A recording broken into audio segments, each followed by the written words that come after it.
everybody, and welcome to PBA Q&A. I'm your host, the PBA CEO, Colie Edison, and this is the show where we ask the really big names in bowling the really important questions. On today's show, we have Mr. Sean Rash. He is a 15-time PBA title champ, and he joins us today from Illinois. Welcome, Sean. Thanks, Colie. Looking forward to this. Sean, you are the first guy to be on this show since we announced that the PBA is coming back. And you're actually going to be joining us on June 6th. So how do you feel about PBA's return to Fox and return to TV? Just really excited for the opportunity more than anything, and really thankful for Fox and all of our sponsors to put this together. I think, listening to you and Tom and the rest of the sports world, our sport doesn't need the immediate crowd in the atmosphere. We have an unbelievable following on television. Social media is everything right now. So they're going to get plenty of information and coverage while we're at these events in June and anything coming up in July and August. So just really thankful for this opportunity. Looking forward to seeing all the guys and a couple of the ladies down there in Florida with some nice weather. And it'll be a quick trip for me, though. That's right, because you have to come home for baby number 3. Yeah, baby 3, another girl on the way in the beginning of July, and still prepping. We've got to paint a room. We need to basically empty this office that has everything stored in it. Just excited for the third one on this way. Well, congratulations to you and the whole Rash family. Now let's see if you can do as well as you do on the lanes here on our show. If you've seen the show before, you know that we divide up into 3 different segments. Today, we're going to talk about tech in our Tech Talk section. We'll give you a chance to plead the 5th frame, and then we'll see how well you know the PBA in a little PBA Trivia segment. Are you ready to jump right in? Yeah, let's do this. All right. So here we go. We know about your background, and you grew up in Anchorage, Alaska, but you were already a serious bowler by the age of 13. Tell us a little bit about how you grew up in that environment and what led you to becoming a bowler at such a young age. Well, growing up in Alaska, there's not a whole lot to do. You can fish and hunt in the summer. Baseball is a 2-month period deal. Didn't play football, didn't know how to skate, and mom and dad bowled for recreational activities, and it was just a family sport. And just watching them bowl every Tuesday, Wednesday, and then it became almost a daily thing after I turned 13. It was just so much fun to be able to hang out with my parents and learn how to drill bowling balls. I did everything you could think of in a bowling center besides run the cash register. So kept me off the streets, kept me away from all the negative things in life, and it turned out pretty well. I got a pretty good scholarship to Wichita State, which I didn't even think I could do that. I was thinking about baseball my entire high school career. And then, now I'm here 15 years later on the tour. I've got a beautiful wife, a 3rd child, and 2 amazing girls already, and live a really good and blessed life. Well, that is a nice little story right there, Sean. So let's get to the tech side of things. You're a classic right-handed cranker, like many of the greats out there. What are your thoughts about 2-handed bowling? Well, first of all, I don't know if I would consider myself a cranker anymore. Unfortunately, the last couple of years with some injuries, I've become more of the tweener, stroker type player. I think everyone knows my initial reaction to 2-handed bowling. I don't think any of us thought it would last. Didn't think it was fair. Didn't think it was good. But now we've got one of the best in the world with Jason and Osku and Jesper and everything else, but they're just regular bowlers. You listen to what Jason said a couple of interviews ago of let's stop classifying him as the best 2-handed bowler.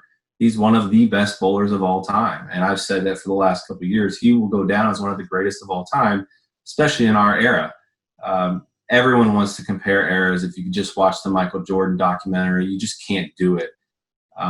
But over the last decade, he's dominated the PBA Tour with majors, with titles, with qualifying and everything else. And as players, you get jealous of, man, I wish I could do that. I've been thankful to be at the top a couple years ago, win it a little bit here and there throughout the last decade as well. But you still have 10 to 20 guys that could win every single week.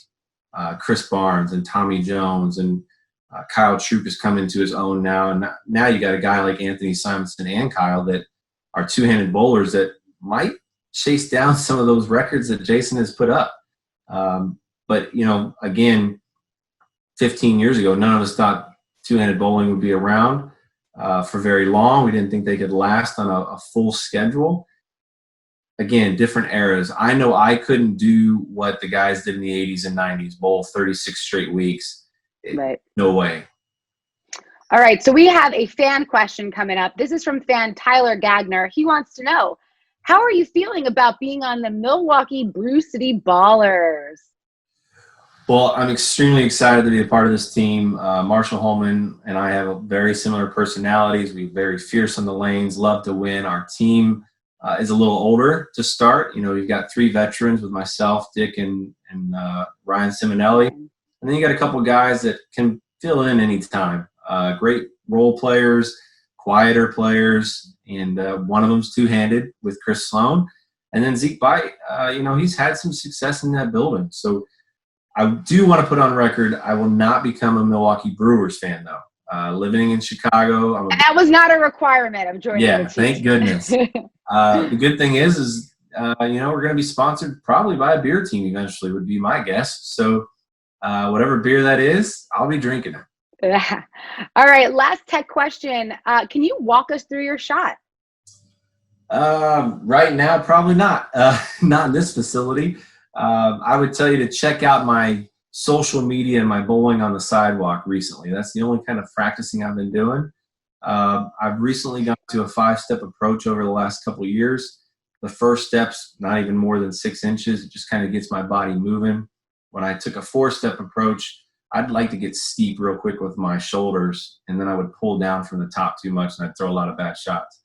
So I added the 5th step to kind of slow me down, get some better balance and leverage when I got to the line. And with the injuries to the arm and the back and everything else, I've become more up the back of the ball to control the lane front to back more. And so it kind of hurts when we're later in blocks. You know, I don't get to stand left and throw it right like all these two-handers and guys with high rev rates. But I take advantage of the short patterns and when I have it. All right. Well, thank you for giving us some tech talk today, Sean. We really appreciate it. Absolutely. We're going to head next to our Plead the Fifth Frame segment. Now, remember, you can either answer the question honestly. These are some tough questions. Or you can choose to plead the 5th frame. We won't judge you either way. Yeah, I don't care if you do or not. All right. Let's start off. Like that, right? You love or hate someone. Let's talk Bottlegate. It's been over 8 years since that fateful 2011 incident, and there's definitely been a lot of talk over who was right and who was wrong. What's your view on it all these years later? Pretty simple. We were both wrong. Both wrong for distracting other opponents during the time that he did it. I was wrong with how I came off in the public eye and on television. You know, as an athlete and as a role model, you want to do the right thing for the kids that are watching, for your fans, for your companies that you represent and everything else. Will we ever be best of friends? Probably not. You know, he promotes the game the way he promotes the game. I do it the way I do it, just like all the other people in our sport. We're trying to build our audience, our brands, our, you know, help our sponsors, help the PBA, you know, television, everything else. End of the day, both of our jobs is to go out there and bowl the best we can, promote our brand and our sponsors, and bring, you know, more sponsors and television coverage to the PBA because it benefits us all. And it's amazing how long it's dragged out that people keep talking about it and want us to be best friends. You know, his best friend is Bill O'Neill. You know, my best friend on tour is Matt Ogle, completely different people. So pretty excited that it's over and done with, and that we have continued to be 2 of the best players in the world over the last decade and continue to promote the sport worldwide. All right. Well, you know, we love drama, so yeah, we have to ask. We better get into the kids with the drama now. That's all they do is drama. So I know. So we had a fan. His name is Life of Pitbull, and he wants to know, what do you like most about being a pro, and what do you like least? Well, the second part's the easiest one to answer for any professional athletes, being away from your family. Granted, in this circumstance, I've been here 70 days straight now. My wife cannot wait for me to leave, even if it's for 3 hours. But when you miss the morning cuddles with your kids and tucking them into bed and just playing with them during the day. Those are the moments I miss more than anything when I'm on the road. The best thing about being on tour, in my personal opinion, is the rivalries and the competition and the people we meet and the places we travel. I've been all over the world. I've eaten some things that hopefully I'll never eat again. And I've met some unbelievable people along the way.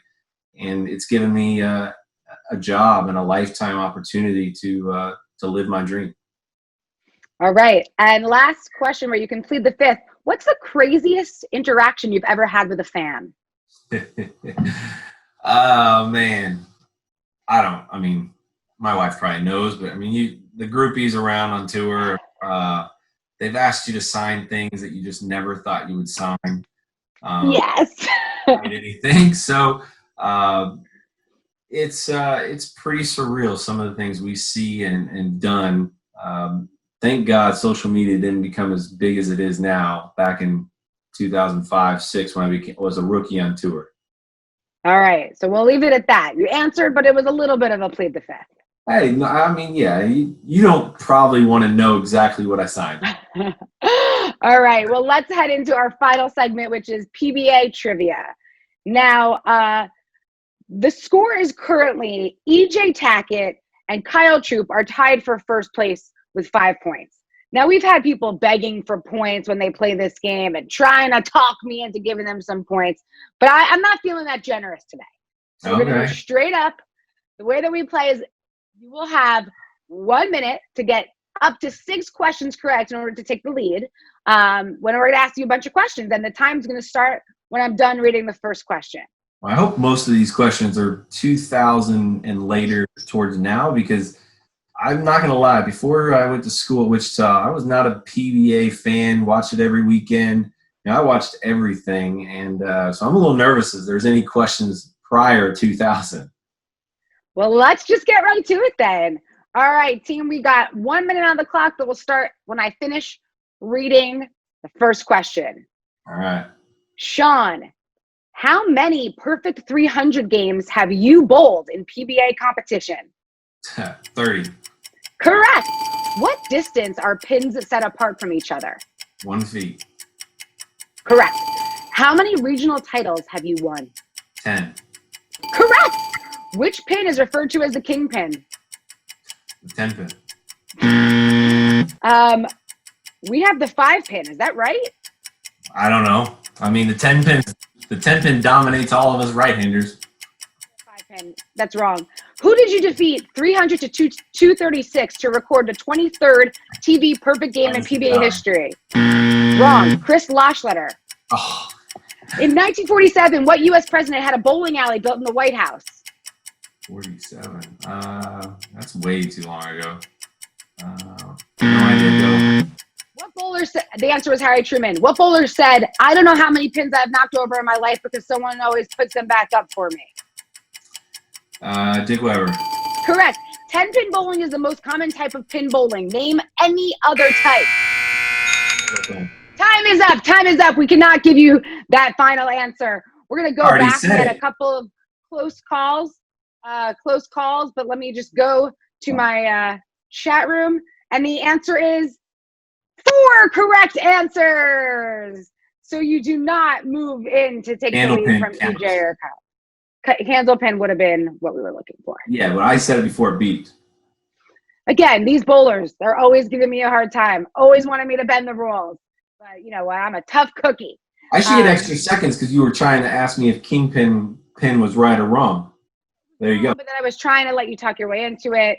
I'll give you a half point. Sean Rash is coming in at 4.5, putting him into second place. So congrats. Thank you for playing along with us. This has been so fun to do and get to know a lot of our favorite bowlers. But the real action is coming up in just a few days. We will be down in Florida, live from Jupiter, Florida. It's the PBA first ever Strike Derby on Fox. Sean, you're going to be there? Can't wait. June 6th, Jupiter, Florida. It's going to be nice. And I'm going to throw some strikes. We hope so. On Big Fox, that's right. That's your broadcast channel. You don't need cable. No complaining about it. Everybody's getting it.